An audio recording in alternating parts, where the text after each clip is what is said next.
Hello everybody. So, I want to make this clear before I start. I have nothing personal against this woman. She's been very nice to me personally, and I do think that she has a heart in there.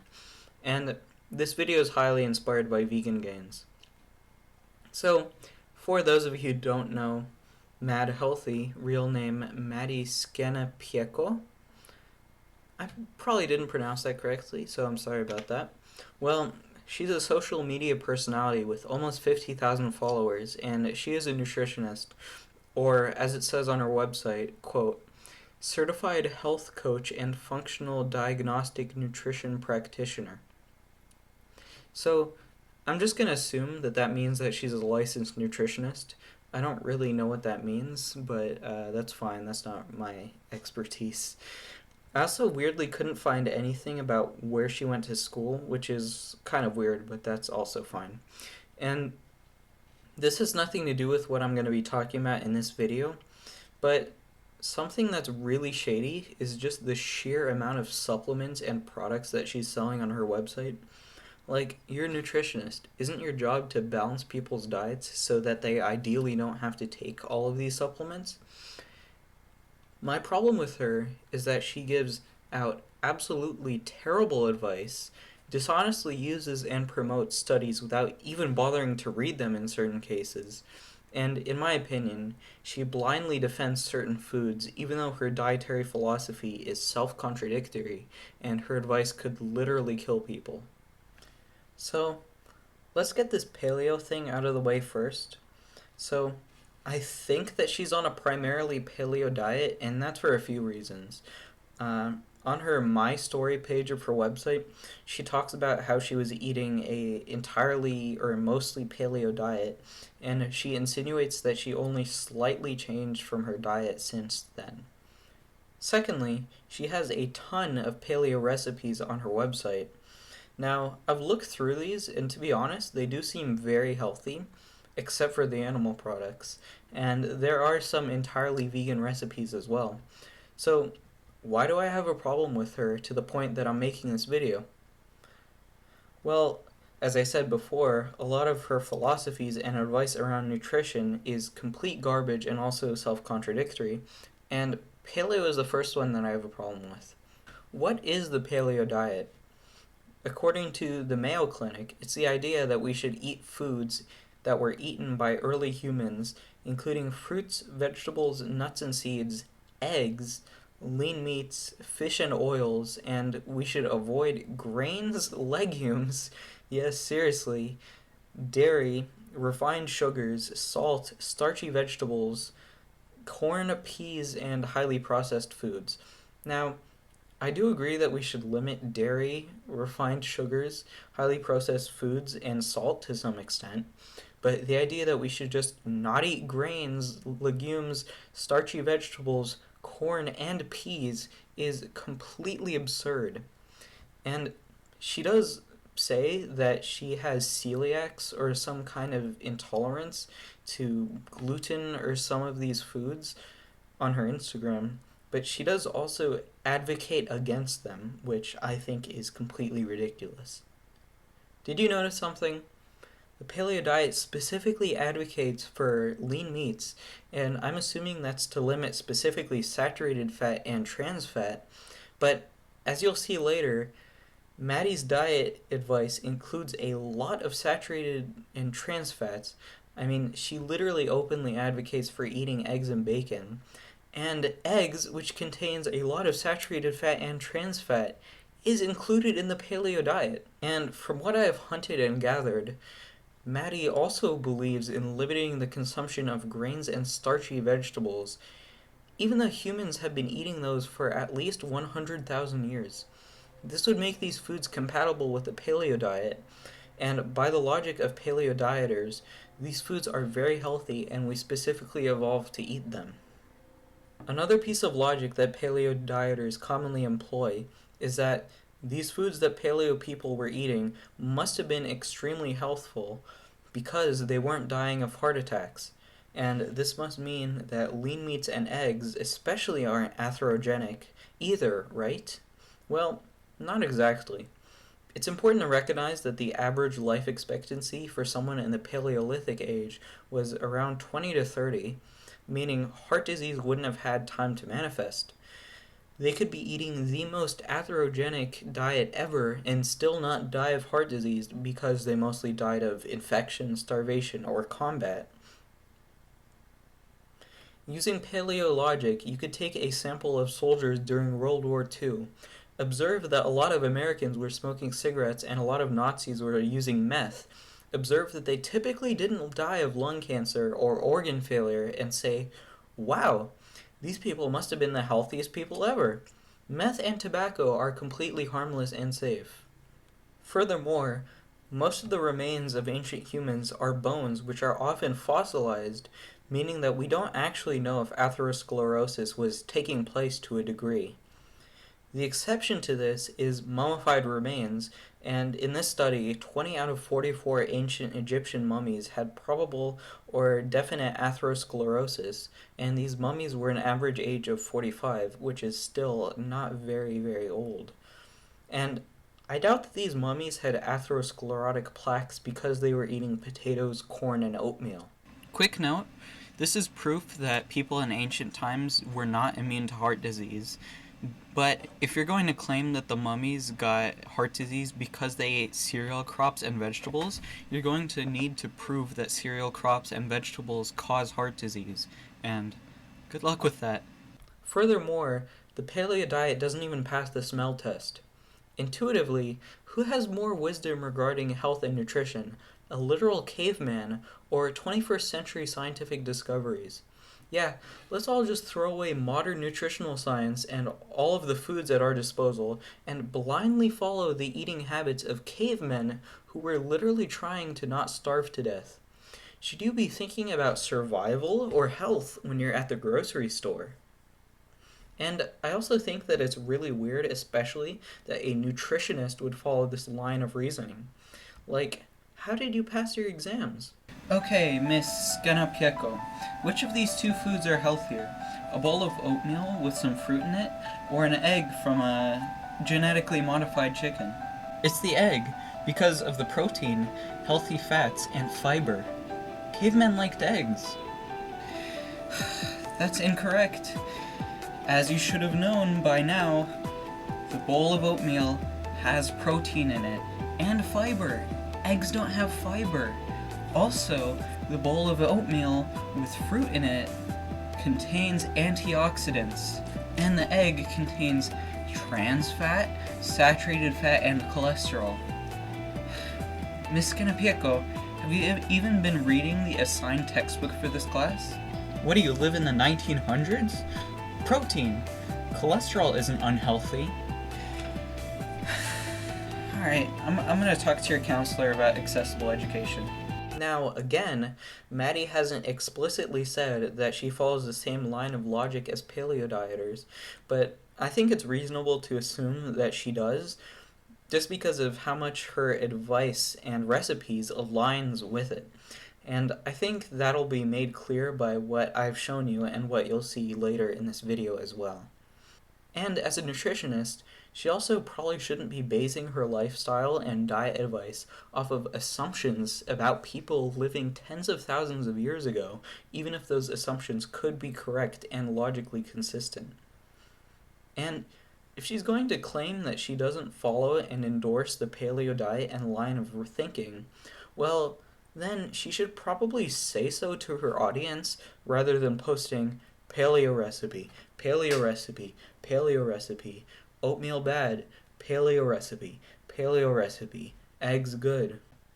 So, according to Maddie, dietary cholesterol consumption doesn't actually cause heart disease or even increase lipid cholesterol levels. I'll get to that. So, what does? Well, one of the things that she explicitly blames is trans fats. Well, guess what contains trans fats? Animal products, especially eggs. According to Chronometer, one scrambled egg contains 0.38 grams of trans fats. And according to the WHO, the effect on blood lipids resulting from changes in ruminant or industrially produced trans fats appear to be similar. That means you can't get away with the excuse that it's like, Ooh, but the trans fats in eggs are natural as opposed to processed food. No, trans fats are trans fats. International expert groups and public health authorities recommend limiting consumption of trans fat, industrially produced and ruminant, to less than 1% of total energy intake, which translates to less than 2.2 grams per day for a 2,000 calorie diet. In my opinion, this recommendation is pretty generous, and people should be eating as little trans fats as possible. But this means that assuming that eggs are the sole source of trans fats in your diet, you're going to be able to eat a maximum of 5 throughout the entire day, and she advocates for eating 4 just for breakfast. If you're a nutritionist and you believe that trans fats are the main thing responsible for cardiovascular disease, and one of your main missions is to prevent cardiovascular disease, do you think that it's wise to advocate to people that they eat 70% of their maximum trans fats that they should eat in a day in a single meal at breakfast? Not to mention, she's not even mentioning dietary trans fats, and there's no nuance, meaning that she's just straight up promoting eggs. Do you think that her audience is going to think, well, I've eaten 4 eggs, I should carefully watch my trans fat intake and eat as little as possible for the rest of the day? No, they're going to think eggs are unprocessed, and this nutritionist says they're healthy, and that's the end of it. Furthermore, she repeatedly claims that animal products are healthful. Here's feta cheese, which she has promoted as an ingredient, I think, and by the way, I just chose this randomly. As you can see, 1 cup of it by itself contains almost 6/5 the recommended maximum amount of trans fats that one should eat in an entire day as defined by the WHO. Here's a cup of 75% lean ground beef, which has 2.06 grams of trans fats, which is a ton. I don't really, to be honest, I don't really know what percent leanness of corpse that people often consume. So I'm assuming that 75% like translates to being lean. I've seen like 70 and 60% before, I believe. And other animal products basically all have trans fats as well. So her recommendation to basically eat as many eggs and animal products as you want is inconsistent with her trans fats hypothesis, and I think it's completely irresponsible of her to advocate for eating what is essentially a high trans fat diet to her followers, since I do also think that trans fats are significantly unhealthy. And I find it hard to believe that she just straight up doesn't know that these foods contain a significant amount of trans fats, considering she is, a nutrition expert. So I don't know which is worse. Is she so ignorant that she doesn't know that animal products inherently contain high amounts of trans fats, or does she just not care if her advice makes sense because the health of the people she's giving advice to is less important than her emotional attachment to eggs? I also want to talk about this reel that she made. Let's normalize having more than 2 eggs for breakfast. 2 eggs is approximately 140 calories and around 12 grams of protein. Not enough calories or protein per meal for any grown adult. Well, first of all, calories and protein are the only things that you care about? What are you, an IFBB pro? The obsession with protein is already stupid enough when it comes to the gym bro community, but you're a nutritionist who specializes in optimizing the nutrition of women who presumably aren't like elite level bodybuilders. So why are you putting this much focus on protein? And I agree with her that 12 grams of protein is offensively low for 2 eggs, considering the amount of cholesterol, saturated fat, and trans fats. 12 grams of protein is nothing. If you want to get 12 grams of protein, there are a lot easier ways to do it than massively increasing your risk of heart disease. Try adding more or throw some chicken or turkey sausage in there and see how it changes your day. 4 eggs is my sweet spot, plus lots of healthy fats and fiber. No shame in the big breakfast game. Your hormones will thank you. 4 eggs? Okay, listen. 4 eggs. I'll get to that later in the video. but lots of healthy fats and fiber.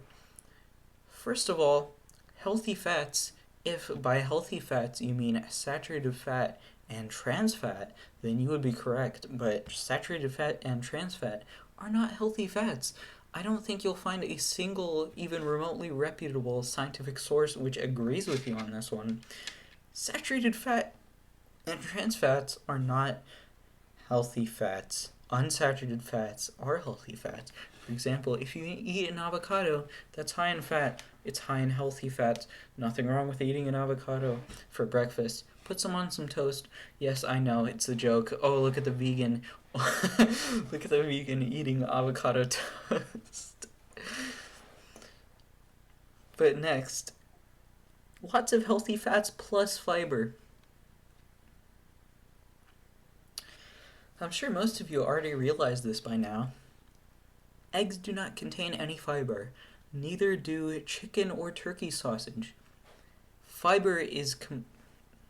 Animal products are completely devoid of fiber. You should probably know this, considering that you're a nutritionist. This is basically common knowledge at this point. I agree. Fiber is good for you. Fiber is healthy. Fiber decreases your risk of chronic disease. Eggs contain zero fiber. Animal products contain zero fiber.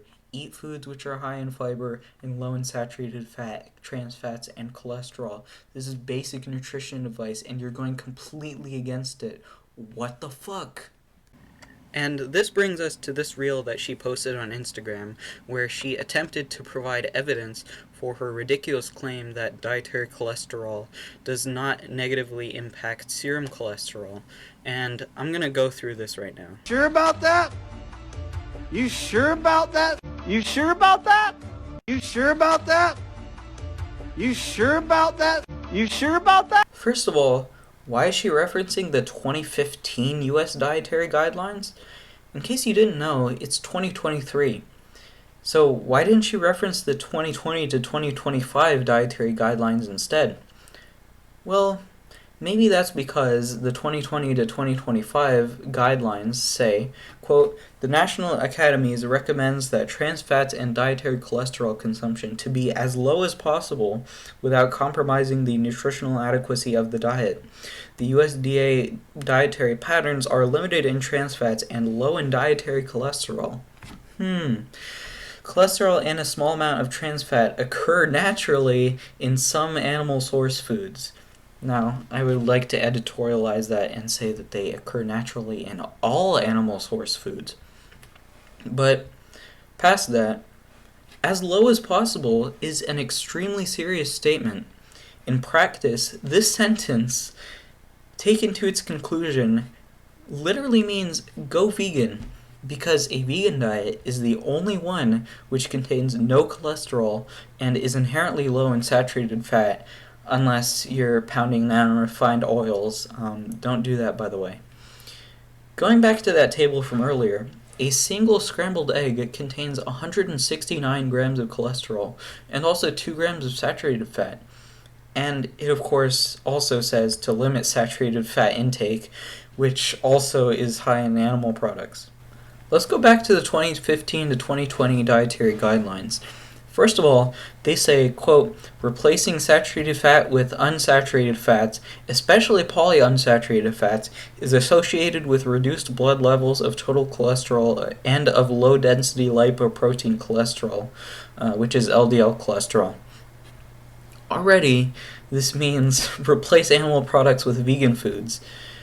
But it also says, quote, "The key recommendation from the 2010 Dietary Guidelines to limit consumption of dietary cholesterol to 300 milligrams per day is not included in the 2015 edition. But this change does not suggest that dietary cholesterol is no longer important to consider when building healthy eating patterns. As recommended by the IOM, individuals should eat as little dietary cholesterol as possible while consuming a healthy eating pattern, aka a vegan diet." Furthermore, I searched the whole document for the phrase "no longer a nutrient of concern," and I found no matches whatsoever. So, I have no clue where she got this idea that the 2015 Dietary Guidelines eliminated a restriction on dietary cholesterol. I guess technically they eliminated a numeric restriction by saying as low as possible. And I especially have no clue where she got the idea that they called it, quote, no longer a nutrient of concern. Now, if you read this document, the dietary guidelines do insinuate that the only reason that dietary cholesterol is bad is because it's often paired with saturated fat. This is absolutely not true, and I'll prove this later. And Maddie additionally says that this decision was because they, quote, reviewed all the current research on the link between dietary cholesterol and heart disease. But this is the day that you learn about lobbying. And if you're curious, this is also why the 2020 to 2025 dietary guidelines are self-contradictory and recommend meat and dairy despite saying that vegan diets are nutritionally adequate and that we should lower cholesterol and saturated fat intake as much as possible. But make no mistake, the scientific consensus is that dietary cholesterol causes cardiovascular disease, and I'm going to prove it. Not now, though. Next, she references this guy, Dr. Mark Hyman. Expert opinion is the lowest form of evidence, and this guy isn't even a nutritionist, he's just a physician, so why should I give a shit about his opinion?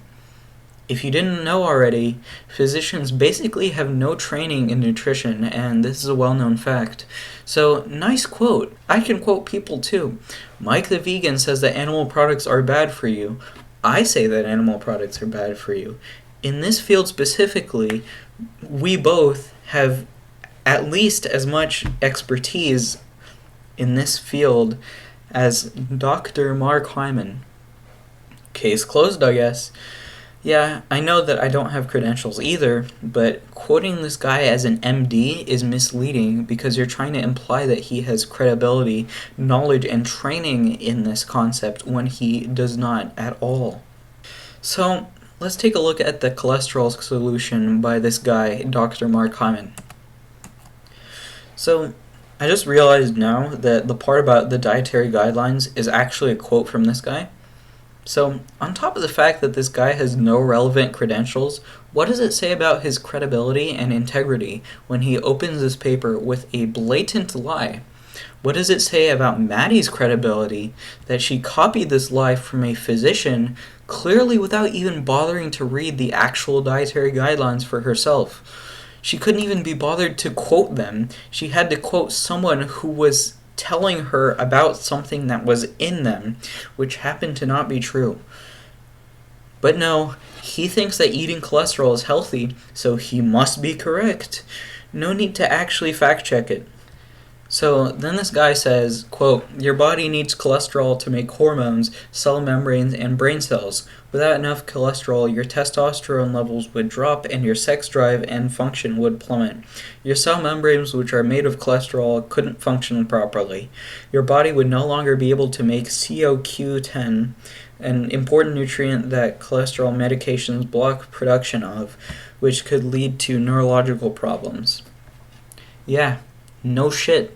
That's why our body synthesizes it ourselves. If cholesterol was an essential nutrient, which it very clearly is not, and literally no even remotely reputable scientific sources will back you up on this, Mark, vegans would have all of these problems that you just laid out, which we don't. Do we? Prove it! And more than that, we would all be dead because our cell membranes couldn't function. Our body needs cholesterol, that's why we make it. To be honest, this video isn't a breakdown of the cholesterol solution by this guy.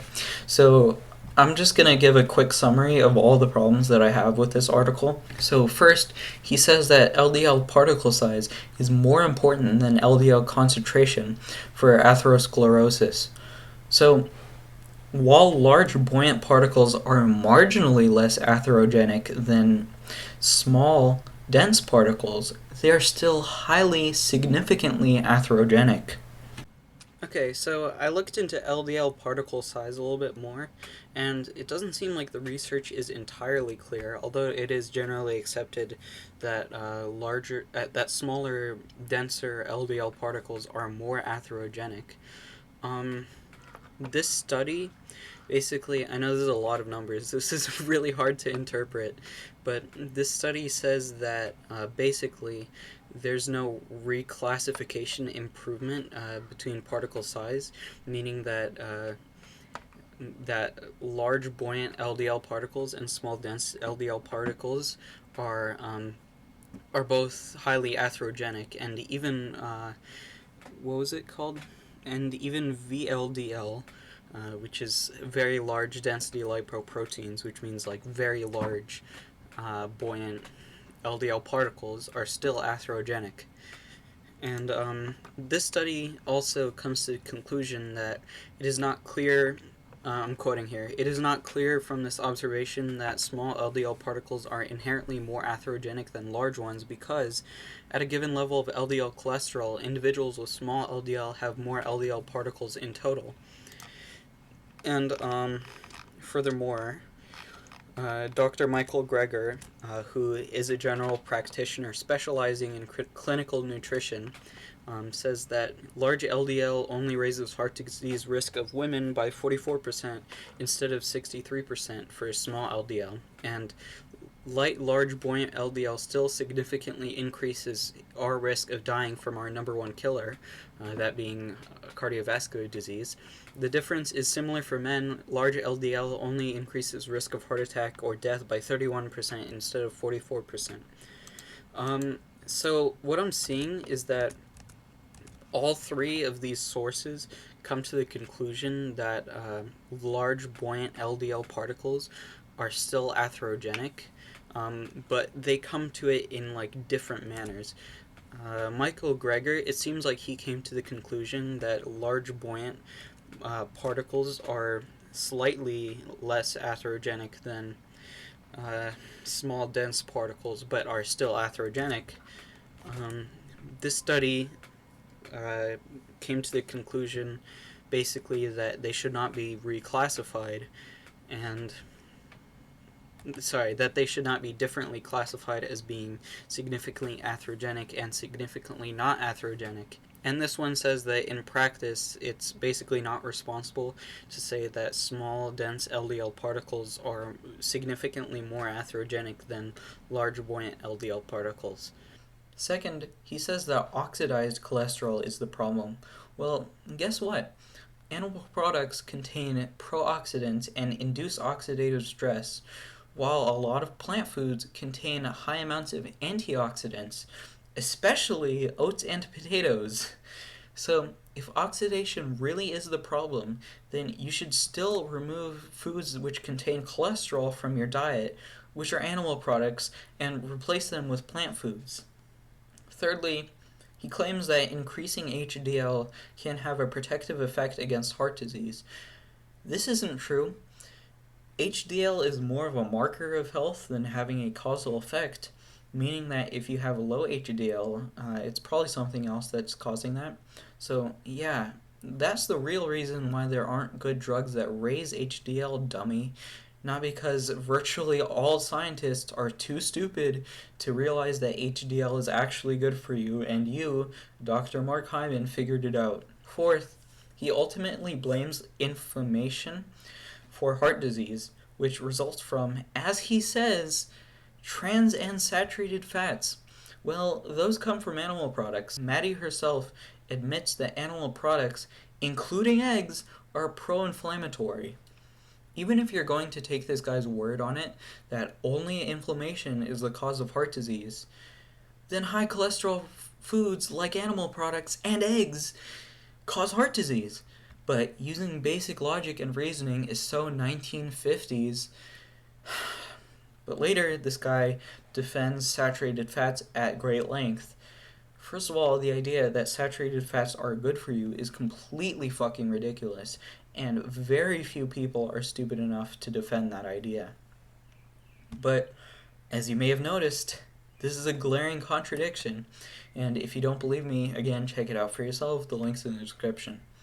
and he concludes that sugar is responsible for heart disease because it gets easily deposited into body fat. Well, if that was true, then athletes or even people who just aren't fat, or even just people who don't eat refined sugar, would be completely immune to heart attacks, but they aren't. And an example of this is Randy Couture, a top-level MMA fighter who suffered a heart attack in 2019, despite obviously being in great shape. So, yeah, this article that Maddie based basically this entire post on is self-contradictory and is riddled with factual inaccuracies and lies, and the guy who wrote it is clearly, let's say, severely misinformed. So, why did she quote this garbage? Well, I think the answer is pretty clear. She was probably linked or recommended this document by a low-carb idiot, skimmed it without reading it, realized that it aligned with her beliefs, and then cited it, hoping that anyone who saw that post would just see the MD in front of this guy's name and believe him. Is this a way that a medical professional should act, especially one who's giving out nutrition advice? Next, she referenced this study, or at least tried to. She typed the number wrong, and I do commend the fact that she replied to my comment and gave me the link, saying that she would fix it, but I think it's pretty telling that of her 50,000 followers, I was the only person who bothered to look up this study, and this post had been up for an entire month at this point. This just goes to show the amount of implicit trust her audience has for her, and makes it even more damning that she has no clue what she's talking about, and that this study is flawed. First of all, I very highly doubt the credibility of this study already because of the extremely clear bias. If you look at the wording, they make it out to be that the cholesterol idea was just a 1960s thing, which got completely refuted in the 1990s, which is just entirely false.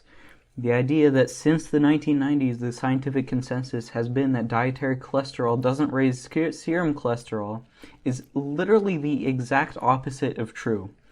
Don't worry, I'll show my evidence later, but the authors don't even bother to address the valid evidence that dietary cholesterol does raise serum cholesterol at all, even though this is supposed to be a meta-analysis. And they repeat the line, quote, "It was not until the 2015 dietary guidelines that the upper limits of dietary cholesterol were eliminated based on more current information." Oh my fucking god, do these people not know how to read? Do I not know how to read? Even assuming that lobbying is not a thing at all, and that the guidelines are solely based off of scientific information, this statement is at best extremely misleading, and at worst a complete fucking lie. It then also heavily implies that the only studies which showed the link between dietary cholesterol and atherosclerosis are animal studies, which is also a blatant lie.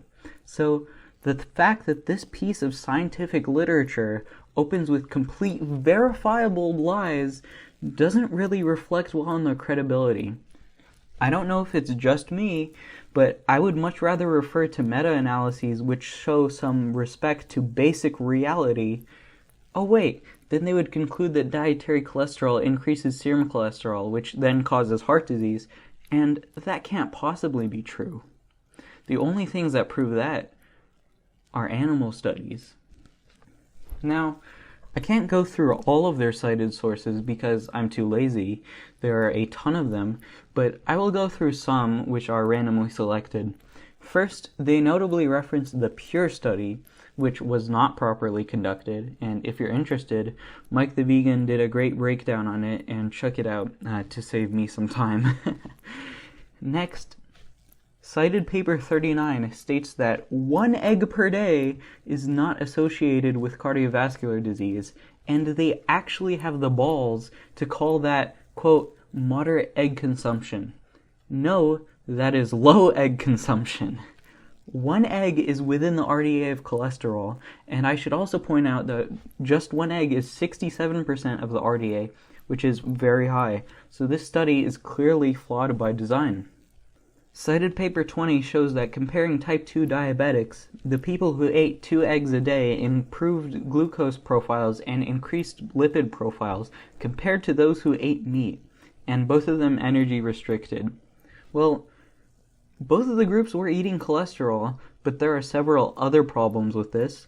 First of all, the average age was 54, and at that age you can often see a reverse causation effect with cholesterol.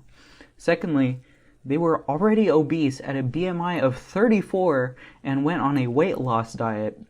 Of course their health and lipid profiles improved, and both groups were still not eating ad libitum cholesterol. If you wanted to prove that cholesterol genuinely improves blood markers, why wouldn't you have them eating as much cholesterol as they wanted? So, how the hell does this translate to eating tons of cholesterol is totally fine for the general population? Cited source number 7 comes to the conclusion that, and I quote, consumption of up to 1 egg per day is unlikely to have substantial overall impact on the risk of CHD, coronary heart disease, or stroke among healthy men and women. Wow. Cited source 65 is a case report of an 88-year-old man. First of all, great evidence meta-analysis, a case report of a single person. I can find several cases of people living to be up to 100 years old having been chronic smokers. That doesn't mean that smoking is good for you, right? You know that people have different baseline cholesterol scores, right? And I think that aside from his cholesterol scores, the only marker of health that they used was medical history. They found that the guy had plasma lipid levels of 200 milligrams per deciliter of total cholesterol, and 142 milligrams per deciliter of LDL cholesterol, and they're calling both of that normal. Well, that's stretching the truth quite far, and in my opinion is just straight up lying. Under 200 milligrams per deciliter of total cholesterol is considered healthy, and this is also considering under 100 milligrams per deciliter of LDL heart healthy, which I completely disagree with. Studies have shown that LDL of a maximum of 70 is considered safe. So, this guy's LDL is literally more than double what it should be, but they're calling it normal and healthy for some reason. They also found that, on average, people eating extremely high cholesterol absorbed 8% less cholesterol than those who were eating extremely low cholesterol. Great work, guys! Clearly dietary cholesterol doesn't cause heart disease. Case closed. Cited source 10 is on 54 prepubescent Mexican children and concluded that after eating 2 eggs per day of added cholesterol, some of the children increased their LDL cholesterol levels and others didn't. And by the way, 1 millimole per liter is approximately 18 milligrams per deciliter. How is this supposed to prove that dietary cholesterol doesn't affect serum cholesterol in the general population? I think I've proven that this meta-analysis sucks and its cited sources sucks. And by the way, I literally randomly chose those cited sources. Maybe there are more egregious errors than the rest of them. I mean, there are literally 65. So, Maddie, I don't blame you for citing the source. It wasn't obviously poorly done, except for the part at the beginning where it's like the 2015 Dietary Guidelines, but apparently you believe that yourself because you haven't read them. But you are a nutritionist. It's your job to look below the surface like I did, especially if this is basically the only thing that you're basing your dietary philosophy on by virtue that it's the only study that I've ever seen her cite. And I also have to mention that this is just one meta-analysis. The pile of meta-analyses which support the idea that dietary cholesterol does cause heart disease is humongous and will be dove into shortly. Finally, she says, quote, "At the end of the day, cholesterol is still misunderstood since misleading information came out of the 1960s, but it's not a bad thing. Smiley face. It should be the least of our worries when eating whole/real foods." First of all, we're relying on information that came out of the 1960s, says the one who's promoting a dietary philosophy which is based off of false assumptions about cavemen.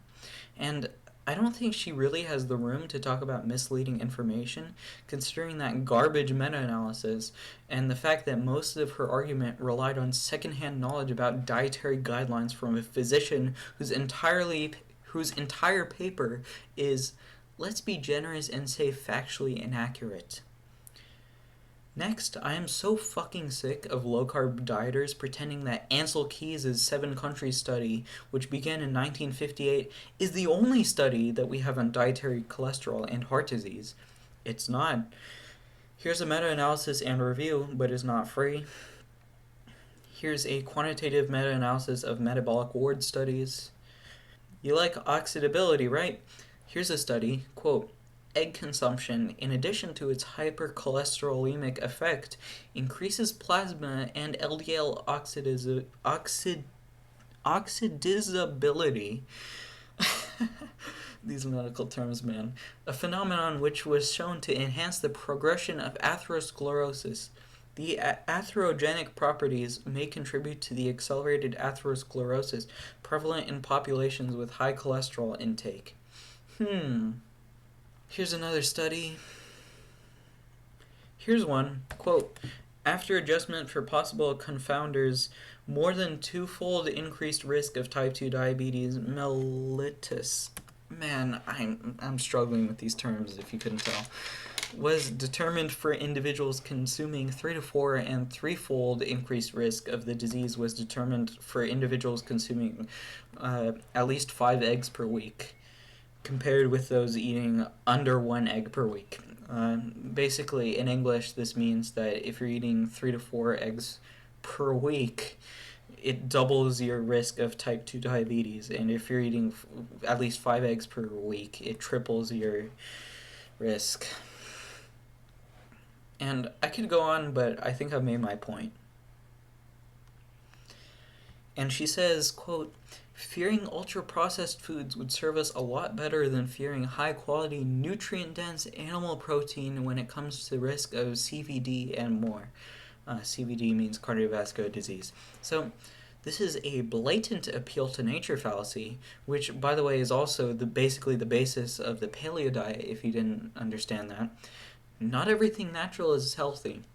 Fearing ultra-processed foods would serve us a lot better than fearing nutrient-dense plant protein, such as poison ivy, castor beans, lily of the valley, hemlock, and nightshade. Raw meat is also nutrient-dense, so is soil. Being quote-unquote high-quality and nutrient-dense does not mean that you are immune from long-term negative health outcomes. High-quality protein, by the way, literally only means that it has a balanced amino acid profile. Yeah, have fun with your balanced amino acid profile and clogged coronary arteries. Also, do you know what food is very highly processed? Well, besides meat, all of the supplements you sell. Don't forget about that.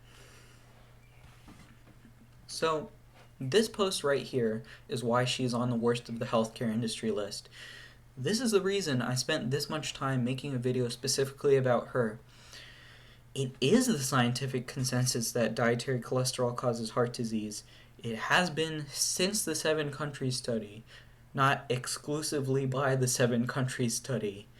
And by the way, she keeps referring to mid-1950s. It's always the 7-country study by Ansel Keys. I've been trying to give her the benefit of the doubt. I really have. I don't want to make videos where I point out individuals' mistakes, but come on. She wants to make it out like the 7-country study is the only piece of evidence which shows this relationship, and this is just flat out not true. It's because she knows that the only sources she has are weak. That's why she only cited one meta-analysis and one article from a physician. She probably knows that she's wrong, but she's emotionally attached to her way of eating. She's probably emotionally attached to her cholesterol denialist sources and worldview, and she just doesn't have a problem with dragging down everybody's health with her because she doesn't know how to admit that she's wrong. And let's also not forget the animals here, because she is actively advocating for their suffering and death. You didn't think I was going to leave them out, did you? Maddie admits that the animals' lives matter, and that their welfare matters, and even maybe that their rights matter, that they should be out in pastures.